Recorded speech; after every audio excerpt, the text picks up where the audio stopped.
Assalamualaikum guys, welcome back to my channel, yaitu channel Captain Abi ya guys. Jadi sudah lama kita tidak mengupload mengupload video tentang sejarah, sekitar sudah tiga minggu yang lalu. Saya sudah lama tidak membahasnya ya guys, sudah 3 minggu yang lalu ya. Jadi kali ini saya akan membahas mengenai sejarah pertempuran di Surabaya ya, atau pertempuran Surabaya ya, atau dalam bahasa Inggrisnya Battle of Surabaya. Nah, ini merupakan pertempuran atau sekaligus serangkaian tragedi insiden yang terjadi di dalam serangkaian revolusi kemerdekaan Indonesia. Nah, kalau masalah sejarah proklamasi Indonesia sudah saya bahas di video lainnya, bisa ditonton dulu. Dan ini adalah mungkin kelanjutannya ya guys. Jadi, Jadi setelah diproklamasikannya kemerdekaan Republik Indonesia oleh Bapak Presiden Soekarno, nah hal itu membuat Belanda tidak senang. Belanda langsung tidak mau tanah airnya dijajah atau tanah airnya ini merdeka atau atau bebas ya, atau tidak ada lagi yang menjajah gitu. Dia tidak mau kehilangan tanah jajahannya ini. Oleh sebab itu dia langsung mengerahkan pasukan-pasukannya, terutama pasukan sekutunya, yaitu dia mengambil Inggris. Dan ya Inggris dengan pasukan persemakmurannya itu diminta untuk kerjasamanya lah gitu, dalam membantu Belanda yang kurang akan persenjataan melawan si Indonesia ini. Indonesia yang kita tahu dulunya dijajah oleh Jepang dan sudah dipersenjatai dengan peta, heiho ya, pembela tanah air ya, dan juga senjata-senjata buatan Jepang akhirnya lebih kuat gitu. Dia sudah tidak punya lagi, Indonesia sudah tidak lemah lagi istilahnya dulu tuh ya. Jadi ya walaupun cuman ada beberapa, tapi masih adalah senjata untuk melindungi Indonesia gitu ya. Akhirnya ketika itu BKR, Badan Keamanan Rakyat, dibentuk ya. Untuk apa? Ya untuk menjaga kedaulatan negara dari ancaman-ancaman imperialis ya. Hal itu membuat Belanda ya santuy ya ngelihat BKR. Waduh, BKR pasti kalah lah ngelawan Kenil. Pasti peta kalah lah ngelawan Kenil. Nah, Kenil itu apa? Kenil itu adalah badan militer, atau istilahnya itu adalah tentara bentukan Belanda di Indonesia ini, sama lah kayak peta dulu gitu. Akhirnya Kenil ini berjuang mati-matian di Indonesia ini melawan si peta, namun gagal ketika itu. Akhirnya sisa-sisa Kenil ini ditambahkan oleh Belanda dan bertempurlah. Nah, sebelum pertempuran di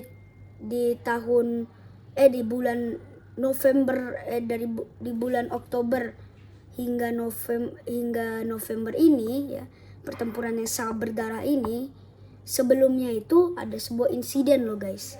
Insidennya ini namanya insiden Hotel Yamato. Siapa yang tidak tahu ya, insiden perobekan bendera di Hotel Yamato. Ini Hotel Yamato ini bukan nama kapal induk Jepang ya guys. Mungkin ada ya namanya IJN Yamato gitu kan, Laksamana Isoroku Yamamoto kan, mirip kan gitu, tapi bukan, itu sangat berbeda. Jadi dulu saat pendudukan Belanda di tanah Indonesia ini, Hotel Yamato itu namanya bukan Hotel Yamato ya. Hotel itu namanya Hotel Orage, bukan orange ya, Orage, J pakai J ya. Jadi Hotel Orage ini didirikan sebagai tempat penginapan atau hotel di Hindia Belanda ini. Terus hotel Yamato atau hotel Oraje ini sekarang masih berdiri nggak atau masih ada nggak gitu? Masih ada. Namanya sekarang itu namanya Hotel Majapahit kalau nggak salah ya. Jadi kalian search aja di Google, itu hotelnya namanya Hotel Yamato. Itu sekarang apa jadinya gue lupa ya. Itu kalau nggak salah hotel namanya Majapahit ya. Lanjut. Ya gue batuk ini. Lanjut. Tapi setelah itu di insiden ini kita akan jelaskan juga karena berserangkai juga dengan kaitannya dengan peristiwa 10 November ini, ada juga kaitannya. Lanjut. Jadi saat terjadinya insidennya ini pertama kali nggak langsung probekan ya. Jadi pertama kali rakyat-rakyat Indonesia di Surabaya itu melihat kok ada apa sih namanya itu, kok ada bendera Belanda pula masih ada berkibar di tanah Indonesia ini. Kan Indonesia ini sudah merdeka atau sudah bebas dari imperialis, kok ada tiba-tiba. Akhirnya setelah dicongkel informationnya, akhirnya ketahuan lah bahwa ada seorang tentara, seorang pejabat militer lah ya di tanah Indonesia ini yang bernama WVC Ploegman, PLOEG Man, make OE ya, ejaan lama, Ploegman. WVC Ploegman ini WVC Ploegman ini merupakan seorang bukan jenderal sih, pejabat militer dalam Belanda ini atau Kenil itu. Akhirnya berada dan menguasai Hotel Yamato ini. Hotel Yamato ini kembali dinyatakan sebagai Hotel Oraje. Nah, Hotel Oraje atau Hotel Yamato lah sama aja ya. Ini akhirnya berkibarlah bendera tri warna ya, itu bendera merah, putih, biru, yaitu bendera dari kerajaan Belanda yang merupakan ya taulah musuh bebuyutan ketika itu ya. Akhirnya dengan penuh amarah rakyat Indonesia langsung melaporkannya kepada pihak berwajib, yaitu BKR ketika itu ya. Ya, yang ketika itu Residen Sudirman yang merupakan seorang pimpinan daripada BKR di wilayah teritori Surabaya langsung gercep atau gerak cepat. Dia langsung memerintahkan ahli pasukannya untuk segera datang ke tempat kejadian atau tempat peristiwa demo atau tempat yang ada di situ, yaitu di Hotel Yamato itu. Akhirnya dikerahkanlah semua ahli pasukan, dan di situ Residen Sudirman beserta ajudannya, yaitu namanya Sidik ketika itu. Sidik ya, tidak pakai jari, Sidik ya, Sidik aja. Nah, Sidik ini akhirnya mengawal Bapak Residen Sudirman untuk bertatap muka atau bertemu lah ya, mau cakap empat mata dengan si Bapak si WVC Ploegman ini. Bapak WVC Ploegman ini akhirnya maulah dengan dikawal juga dengan ajudan-ajudannya. Nah, ajudan-ajudannya ini langsung ya taulah ya, pertama kali aman ya, pertama kali nggak ada serang-serangan, nggak ada apa gitu kan, masih aman ya, sampai akhirnya Sidik ini entah kenapa karena dia emosi kali dengan si WVC Ploegman ini, langsung digemparnya pula si WVC Ploegman sampai tak berdaya. Maksudnya dia apa? Dicekek. Ini dicekek, dibogem, istilah bogem tuh ditonjok lah sampai tak berdaya. Akhirnya WVC Ploegman dan akhirnya ajudannya WVC Ploegman ini marah. Dia langsung baku tembak dengan Sidik dan Sudirman. Akhirnya tudingan untuk menurunkan bendera ini gagal total. Dan mau tak mau rakyat Indonesia akhirnya menurunkan bendera triwarna ini, ya, bendera merah putih biru ini secara manual, ya, secara ya tidak damai atau baku hantam dulu. Akhirnya tentara Belanda ada yang menembaki rakyat Indonesia dengan segenap kekuasaan. Akhirnya pemuda-pemuda Indonesia langsung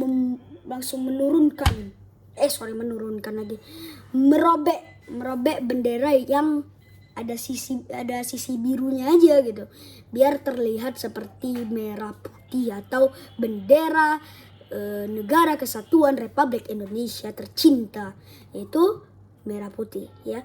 Akhirnya bendera itu langsung dihormati oleh semua rakyat Surabaya yang ada di lokasi kejadian, dan ketika itulah diperingati sebagai insiden Hotel Yamato atau insiden perobekan bendera Hotel Yamato. Dan kalau ditanya itu kapan terjadinya sih, ya, itu terjadinya di tanggal 22 September 1945. Nah guys, ya, lanjut. Tapi sebelum itu saya minum dulu guys. Karena ini sedikit bukan endorse ya guys. Lanjut. Nah, setelah perobekan bendera itu, ya, setelah perobekan bendera tersebut, ya, akhirnya Residen Sudirman kembali dipanggil ke Mabes atau markas besar, dan akhirnya BKR berganti nama menjadi TKR. Apa itu TKR? TKR itu adalah Tentara Keamanan Rakyat. Kenapa jadi tentara? Karena ketika itu kondisi di Indonesia ini, ya guys, kondisi di Indonesia ini guys, ya, ini karena batuk guys semua. Karena karena kondisi di Indonesia ini tidak menentu, dan apa lagi ya? Dan ada tentara Belanda yang sudah berada di Indonesia ini. Akhirnya membuat Indonesia langsung mengganti nama BKR menjadi TKR. Tentara Keamanan Rakyat, ya. Ini yang dipimpin oleh Residen Sudirman ini, ya, langsung segera melakukan negosiasi ke beberapa pejabat militer di Belanda. Ya, pejabat militer Belanda yang di Indonesia ini, ya. Pejabat militer yang di Belanda ini akhirnya langsung setuju total dengan apa yang dikatakan oleh Bapak Residen Sudirman ini. Dan akhirnya Bapak Residen Sudirman ini setuju gitu. Dan akhirnya gencatan senjata pun terelakkan, alias gencatan senjata ini masih ada gitu. Hingga akhirnya aduh, batuk semua guys, ya, maaf. Jadi aduh guys, berisik banget. Jadi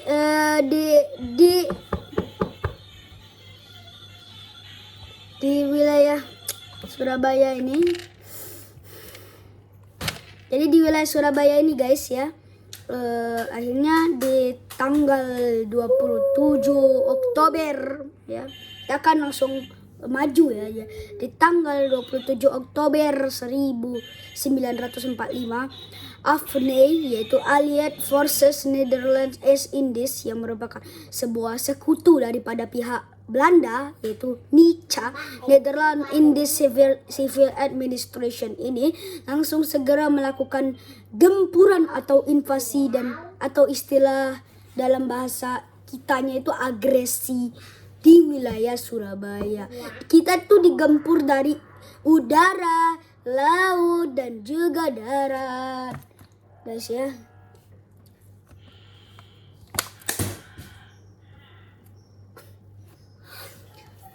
Ya guys, terus lanjut. Jadi setelah Saya agak pakai nada tinggi karena batuk yang tidak menentu ini membuat saya batuk-batuk terus ya.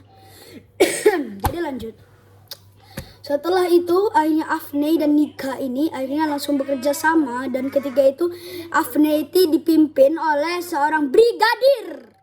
Ya, saya tegaskan brigadir. Ya, dia bukan pakai residen tapi dia pakai brigadir. Ya, dia berpangkat brigadir. Brigadir AWS Malabi. Astagfirullah. Brigadier AWS Malabi ini AWS itu bukan nama aslinya ya guys, dia adalah nama singkatan ya. AWS itu adalah Albertine Walter Seaton Malabi, bukan Malbi. Malbi nama makanan guys, oke? Malabi bahasa Inggris, lidah kampung dia salah. Lanjut. Setelah itu Brigadier AWS Malabi ini, yaitu Albert and Walter Southern Malabi, ini langsung menyatakan perang terhadap pihak Indonesia. Wede, langsung Presiden Soekarno kondong katanya, dan diperintahkanlah Presiden Sudirman untuk langsung turun tangan dalam misi yang sungguh sangat berbahaya ini.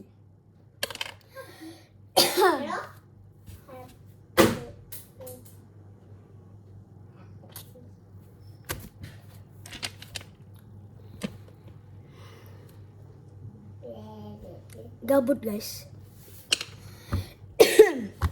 Jadi setelah si Presiden Sudirman langsung menangani hal ini, akhirnya Brigadier AWS Malabi atau Albertine Walter Southern Malabi ini akhirnya langsung segera gercep ya, masuk ke Surabaya, tempat ibu ke pusatnya itu, pusat kota Surabaya itu. Disitulah baku tembak terjadi. Katanya. Ini baku tembak itu melibatkan antara Nica, Afne, terus Gurkha. Gurkha itu apa? Gurkha itu pasukan elit dari India, dari Burma, ya. Burma itu Myanmar ya. Ya dari Nepal, India lah ya, dari wilayah-wilayah situlah. Jadi pasukan India Inggris, pasukan Gurkha, pasukan Afne, pasukan Nika, pasukan Britania Raya atau SAS Special Air Service, pasukan Special Air Service atau pasukan elitnya Inggris itu terus dikerahkan demi menggempur Surabaya.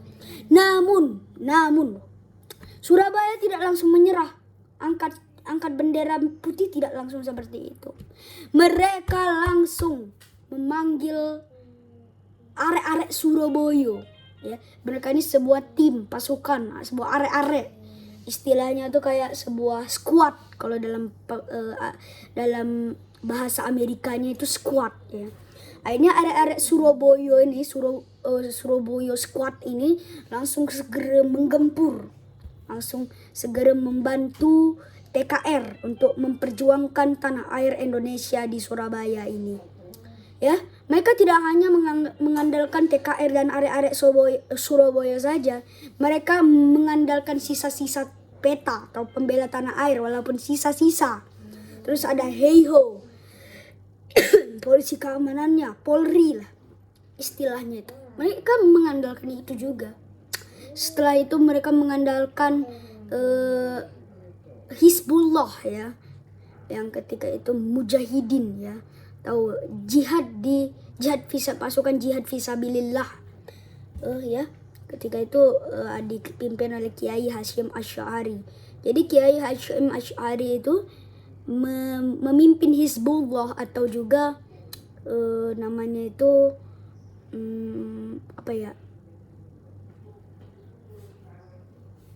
NU, Nahdlatul Ulama. Jadi Nahdlatul Ulama dan Hizbullah ini akhirnya mengerahkan para santri-santrinya dan juga mempersenjatai menguasai santri-santrinya untuk apa? Betul, untuk menyerbu imperialis kolonialis Belanda dan Inggris. Hal itu membuat Belanda dan Inggris ketakutan, walaupun ketakutannya kecil ya, masih dalam tahap ketar-ketir wae. Dalam ketar-ketir aja ya, maksudnya wae itu aja. Jadi mereka tuh masih ketar-ketir, walaupun masih ketar-ketir, mereka itu sudah ketakutan sebenarnya. Tapi kalau dalam kita itu ketar-ketir lah ya. Jadi hingga akhirnya di tanggal 10 November 1945, yaitu udah jarak jauh juga ya dari tanggal 27 Oktober hingga 10 November. Itu udah cukup jauh bagi saya. Ya, lanjut. Jadi walaupun jauh ya di situ pertempuran di sela-sela 27 hingga 10 itu terjadilah pertempuran. Akhirnya di tanggal 10 November 1945 yang kita kenang juga sebagai Hari Pahlawan seluruh Indonesia ya. Jadi tanggal 10 November 1945 ini ya, tidak hanya sebagai Hari Pahlawan ya, karena disitulah sebenarnya Brigadir AWS Malabi atau Albertine Walter Southern Malabi ini damai atau melakukan gencatan senjata dengan pihak duta besar daripada pihak Indonesia sendiri yang diutus oleh Bapak Presiden Soekarno. Namun ternyata di gedung kedutaan ya yang diduduki oleh pihak Indonesia ini sendiri sebenarnya sudah terjadi gencatan senjata ya. Namun para arek-arek Surabaya yang tak sabar ingin menjatuhkan hukuman terhadap Brigadir AWS Malabi ini yang udah emosian lah istilahnya, udah kebawa emosi ini, ada bahkan orang yang mencela atau menghina lah atau apalah bahasanya itu ya, karena pasukan Inggris dan pasukan Belanda membabi buta menyerangnya dan tak sengaja lah membunuh teman atau sanak keluarganya, itu membuat salah satu arek-arek Surabaya, dan sampai saat ini belum diketahui siapa ya, jadi saya tidak mau ngomong itu arek-arek Surabaya atau pihak Mujahidin atau pihak Fisabilillah Hizbullah, saya tidak tahu. Yang pasti adalah seorang dari pihak Indonesia, seorang pemuda yang pasti ya. Jadi seorang pemuda Indonesia ini dengan santainya mengambil sebuah granat tangan ya MK2 milik buatan Inggris, dibukalah pin dari granat tersebut dan langsung dilemparkannya saja ke mobil yang ditumpangi oleh Brigadir Jenderal terhormat kalau di Inggris itu ya, Brigadir Jenderal AWS Malabi. Saya nggak pakai kepanjangannya karena mulut saya agak kampueng, jadi ya sudahlah AWS Malabi aja. Jadi Brigadir Jenderal AWS Malabi ini seketika langsung menggempar katanya. Jadi seketika Brigadir Jenderal AWS Malabi ini hancurlah mobilnya. Jadi mobilnya ketika itu hancur berkeping-keping dan sampai saat ini tidak diketahui ya pemuda tersebut siapa namanya, bagaimana babatoknya atau babatok tuh mukanya tuh gimana gitu.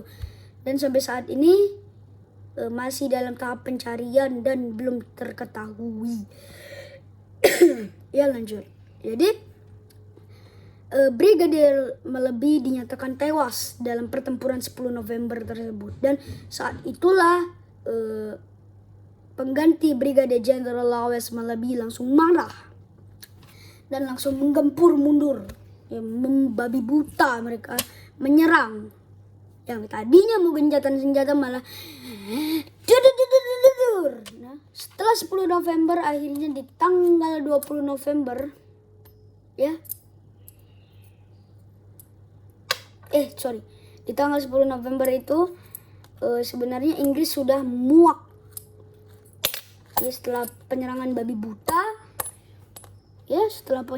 babi buta itu, akhirnya Inggris memberitahu dengan memberikan sebuah pamflet terbang yang diterbangkan yang dijatuhkan dari langit pakai pesawat terbang. Jadi selebaran itu didapat oleh salah satu arek-arek Surabaya. Mungkin banyak kayak yang dapat, bahkan TKR pun dapat. Akhirnya arek-arek Surabaya melihat dan ternyata isinya menyerah atau di situ tulisannya lucuti senjatamu atau ditaruhlah, ya menyerahlah istilahnya. Tentu saja tidak semudah itu Ferguson, kata arek-arek Surabaya. Dengan penuh amarah arek-arek Surabaya, pimpinan arek-arek Surabaya yaitu Bung Tomo. Ya, siapa yang tidak kenal Bung Tomo? Salah satu tokoh bersejarah di pertempuran 10 November ini ya.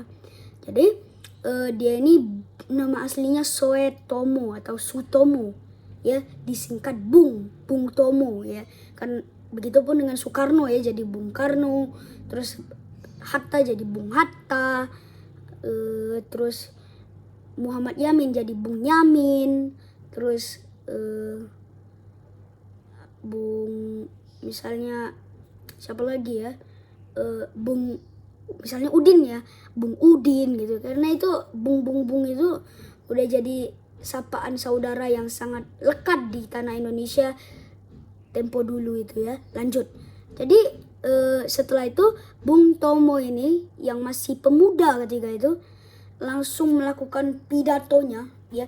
Jadi saya tidak bisa menampilkan pidato Bung Tomo secara secara langsung di sini, tidak bisa karena ya kekurangan teknologi, kekurangan editor yang cukup membagongkan. Akhirnya saya memutuskan untuk tidak saja. Lagipun karena kekurangan editor membuat saya tidak bisa memasukkannya. Lanjut. Jadi setelah itu rekaman Bung Tomonya bisa kalian tengok di Google atau di YouTube. Ya, jadi rekaman Bung Tomo tersebut membuat semua ya TKR yang ada di Surabaya tersebut, Hizbullah, Jihad Fisabilillah, Nahdlatul Ulama, semua arek-arek Surabaya, semuanya yang berada di pihak Indonesia ini, semuanya semangat, para api semangat itu yang tadinya ya sudahlah kita surrender aja lah gitu. Pertama kali kayak gitu, tiba-tiba setelah mendengar kata-kata ayo kita hantam imperialis, setelah mendengar kata-kata tersebut langsunglah ya semua, tak ada yang tidak, semuanya rata-rata ya, semua masyarakat rakyat Surabaya langsung semangat. Mereka langsung mengambil sinapang mereka yang tadinya sudah mereka lepas amunisinya sebagai tanda surrender. Mereka masukkan kembali, mereka siap tembak, dan langsung baku tembak pun tak terelakkan. Ya.